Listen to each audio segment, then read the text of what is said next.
Agora vamos ouvir uma mensagem que está na Bíblia, no livro, no primeiro livro de Crônicas, capítulo 4, versículos 9 e 10. Primeiro livro de Crônica, capítulo 4, versículos 9 e 10, que diz assim: Foi Jabez mais ilustre do que seus irmãos. Sua mãe chamou-lhe Jabez, dizendo: Porque com dores o dei à luz.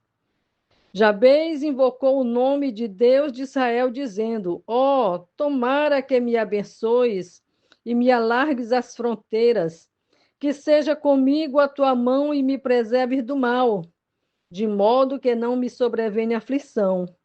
E Deus lhe concedeu o que ele tinha pedido.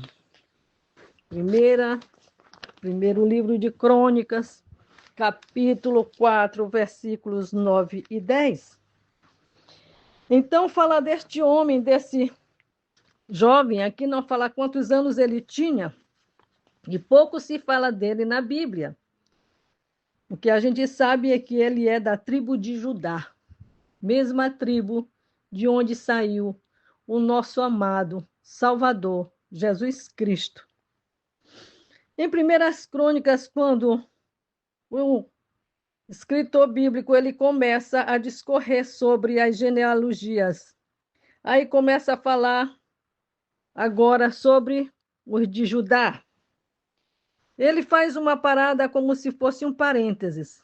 O escritor fala do legado de um homem, que esse homem deixou através do seu testemunho. O nome de Jabez em hebraico significa dor ou que causa tristeza.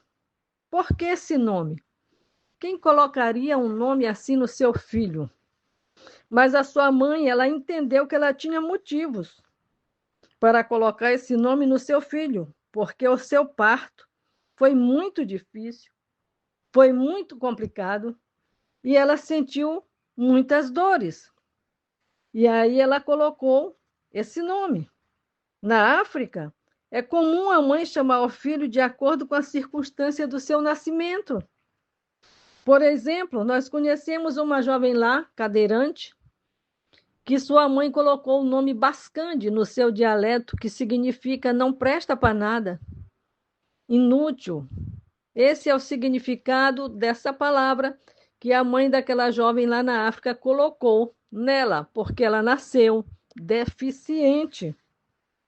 Enquanto isso, um menino nasceu no tempo de um golpe de Estado lá na Guiné-Bissau e recebeu o nome de governo. Graças a Deus que o pai dele era crente e lhe deu o nome de governo. Não colocou o nome de golpe, né? E Jabez cresceu carregando o peso daquele nome. Quem sabe carregando um complexo de culpa por ter feito sua mãe sofrer. Quem sabe cada dia se achando um fracasso, ouvindo chamar: Ei, Dô, vem cá! Que triste, né? Nem todo mundo, irmãos, nasce de um bom parto. Nem todo mundo nasce em circunstâncias favoráveis, em uma família funcional, em um ambiente estável emocionalmente. Mas eu quero dizer para o ouvinte que a maneira que você veio ao mundo, ou como chamavam você na infância, o apelido que lhe deram, a maldição que acometeu seu pai ou a sua mãe, não podem e nem devem ser determinantes para o seu futuro. Se a sua vida está verdadeiramente nas mãos do Deus de Israel, fique sabendo que você nunca será um fracasso. Nem no casamento, nem na família, nem nas finanças, nem no ministério. Deus tem bênção para você. Quando o Senhor introduziu o seu povo na terra de Canaã, está lá no livro de Deuteronômio 11, 26 e 27, ele falou Moisés fala ao povo: eis que hoje ponho diante de vós a bênção e a maldição. Ele colocou diante do povo a bênção e a maldição. Ele não colocou nem só a bênção e nem só a maldição. Porque ele deu livre-arbítrio para o homem escolher o que ele quer. A bênção está no versículo 27. Quando ouvirdes os mandamentos do Senhor vosso Deus, que hoje vos mando. Então, quando nós ouvimos a bênção do Senhor, os mandamentos, as ordenanças, andamos nos seus preceitos, é isso que vai garantir uma vida abençoada para nós. Então, vamos escolher a bênção, irmão. Cabe a você, a escolha é sua. Escolha a bênção, porque é o Senhor, o Deus de Israel, que fala isso. Quem é que você está ouvindo? Você está ouvindo as regras do mundo ou os mandamentos de Deus? Pode ser que alguém te despreze, te subestime, te diga que você é imprestável.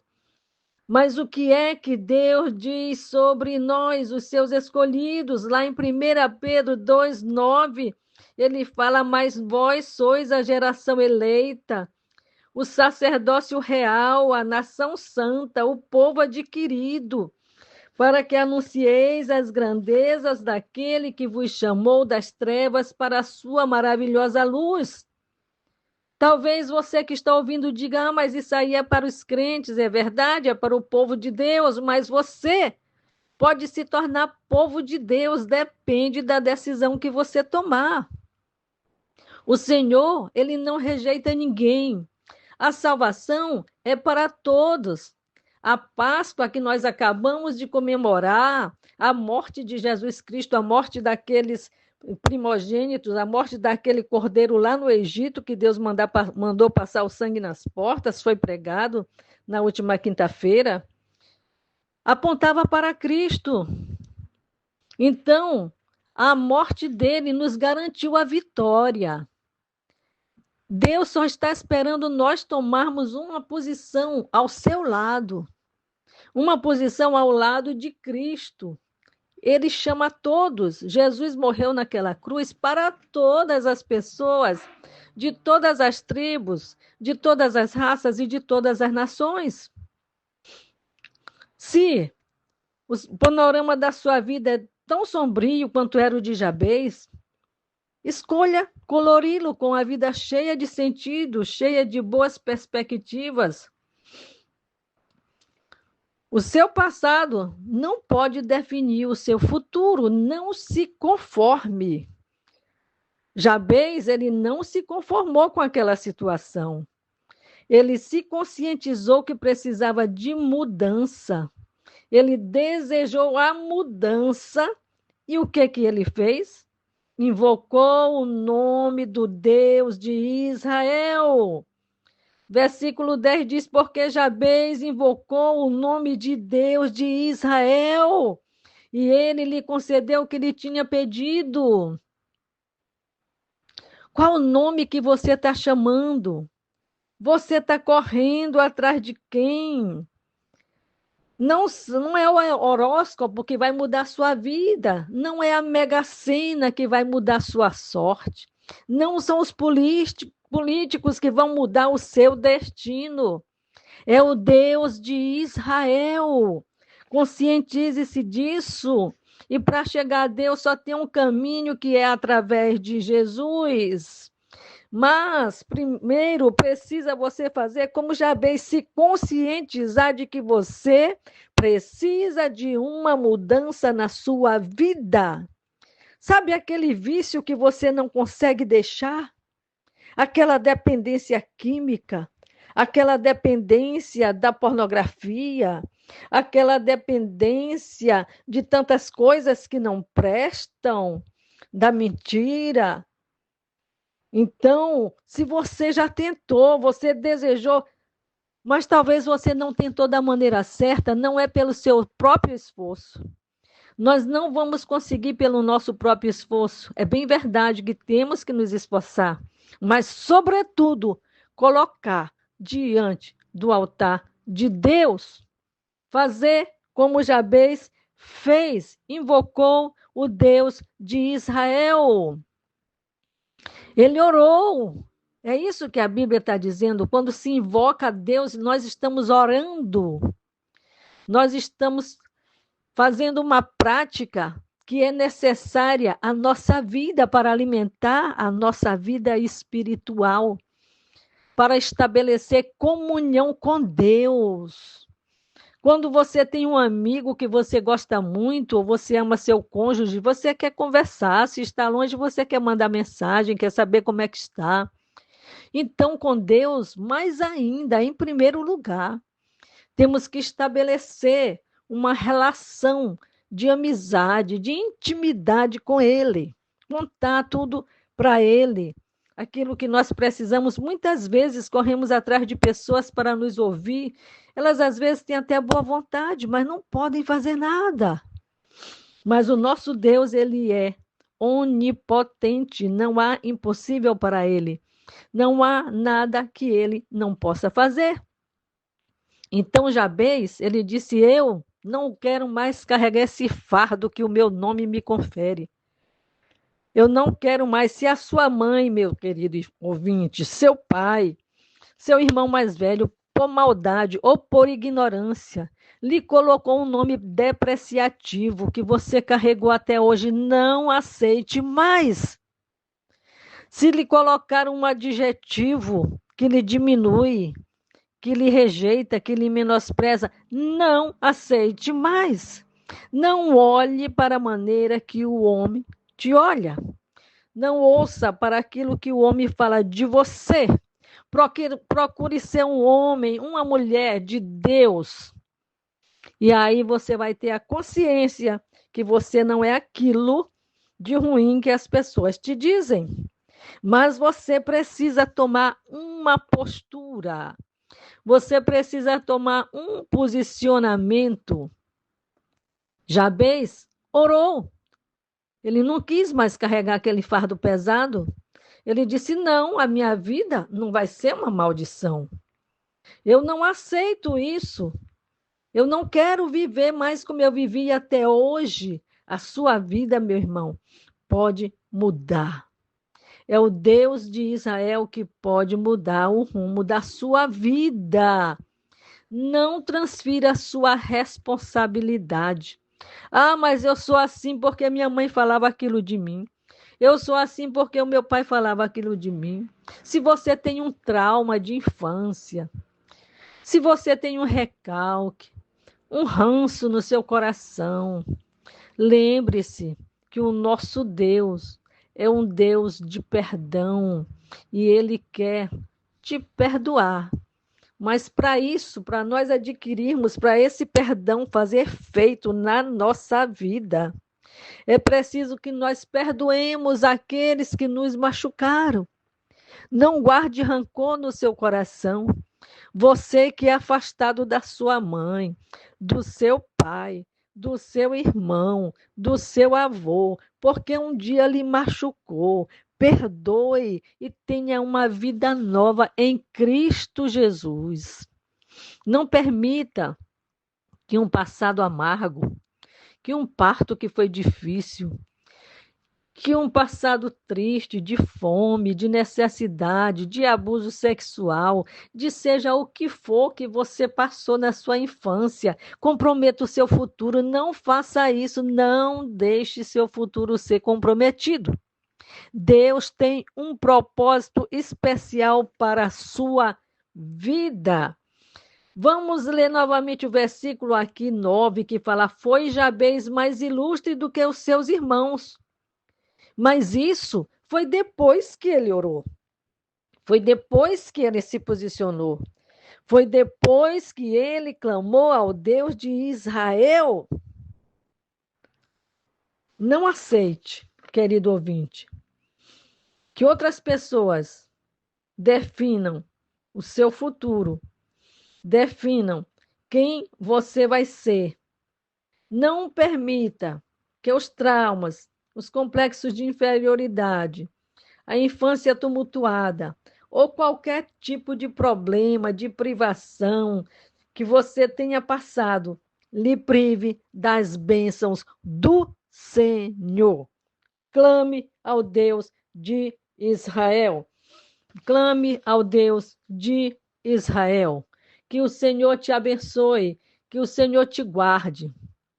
E eu vou contar um testemunho para complementar essa mensagem que espero que edifique a sua vida. A minha mãe, ela tinha 5 filhos, estava grávida de mim no 8º mês de gestação. E o meu pai, nessa época, se suicidou com 31 anos. E eu cresci com uma ideia fixa de suicídio. Irmãos, suicídio não é de Deus. Se você tem um vislumbre de uma ideia que passa na sua cabeça de fazer isso, lembre-se, não vem de Deus e repreenda em nome de Jesus. E eu cresci assim, com essa ideia, mas eu achava confortável, eu não lutava contra ela. Eu ainda não tinha me convertido. Mas mesmo assim, certo dia, eu estava numa igreja e comecei a orar e pedir: Deus, tira esse sentimento do meu coração. E chorei muito, muito, muito. E ali era a presença do Espírito Santo. Eu não entendia muito bem, mas eu sabia que Deus existia. E fui abrir a boca para pedir novamente. E ali ouvi o Espírito Santo dizer: tu não precisa mais pedir, tu já estás liberta. Aleluia. E nunca mais eu senti isso. Portanto, reaja. Clame o nome do Deus de Israel, o único Deus verdadeiro que pode mudar a nossa sorte. Deus abençoe e quero orar por você. Querido Deus, em nome de Jesus Cristo, o teu Filho amado, que vive e reina para sempre, que tu deste para morrer por nós, para que nós tenhamos vida e vida em abundância. Deus, nós te agradecemos por essa dádiva, a maior dádiva, o maior presente que alguém pode receber na sua vida. Abre, Senhor, o coração daqueles que ainda não têm Jesus na sua vida. Senhor, vai tocando, vai tratando, repreendendo o mal, todo o pensamento mal, Senhor. Aquele que está nos ouvindo, que é dependente de um vício, Senhor, de um problema que amarra a sua vida, de um problema que escraviza. Deus eterno, que eles não se conformem agora, neste momento, que eles clamem o nome do Deus de Israel, que eles vão sentir a presença do Deus Todo-Poderoso operando um milagre em suas vidas. Eu declaro a bênção sobre a tua vida, a bênção da libertação em Cristo Jesus, a bênção da cura dos traumas, dos recalques, dos complexos, de tudo que não vem de Deus. Eu declaro você livre em nome de Jesus. Que o Deus de Israel continue te abençoando e firmando os seus pés na rocha que é Cristo.